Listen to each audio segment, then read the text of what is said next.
Welcome to the channel, it's your boy DRÉ. If you're new here, please hit the subscribe button and turn on the post notifications bell, and let's get into it. So our boy Kanye has been disabled on Instagram and Twitter again. Instagram did put him on a timeout, and that was after a few posts where he was taking aim at people like Diddy, guys at Balenciaga, Gigi Hadid. I mean, there were so many, I can't name them all. But following that block, he actually decided to move his thoughts over to Twitter. So his first tweet was kind of tongue-in-cheek, and he posted this throwback picture of him and Mark Zuckerberg back in the day. But he was just basically saying, how are you gonna kick me off of Instagram, and a few other words which I can't say on here. Following that, you know how Kanye is. When he starts tweeting, he does not stop. And he started tweeting some things which ended up getting him flagged as anti-Semitic. Now, do I think he is? Absolutely not. But what I will say is, clearly these platforms don't want to block him. Whether that's Instagram, people want to see what he's posting. If it's Twitter, people want to see what he's tweeting. And of course, they're not going to want to divert that traffic from their apps. So yeah.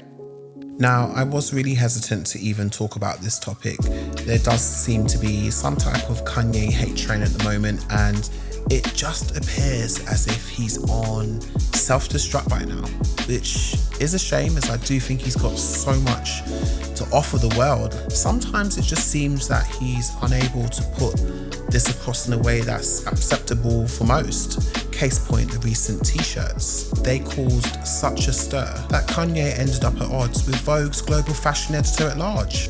Now, if you don't know who she is, her name is Gabriella Karifa Johnson. She actually has a bachelor's degree in the history of art, and she was named one of Business of Fashion's top 500 people, so she really knows her stuff. Now, Gabriella called the t-shirts pure violence and indefensible, adding on that there was no excuse for it, and that she was sure if Kanye was asked, he would say it was art and revolution. But this is where it seemed to go left. All I'll say is, instead of Kanye actually taking the time to expand and speak about his idea behind this collection and the story that he was trying to tell, it seems he was triggered by Gabriella's response, and instead he started to talk about her appearance, I guess to detract from the situation.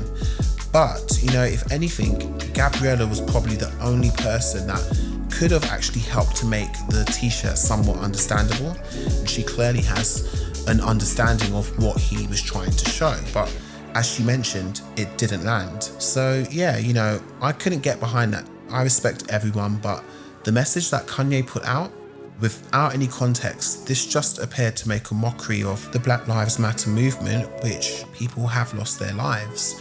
So I don't think that was his intention, but that is how it landed. It just appeared to be some type of mockery, and that just didn't go down well at all.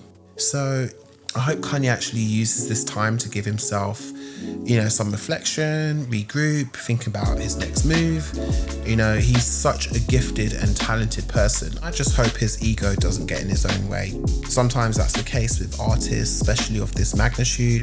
When your ego's so big, you just don't want to hear it from anyone else. But that's it from me. What do you guys think?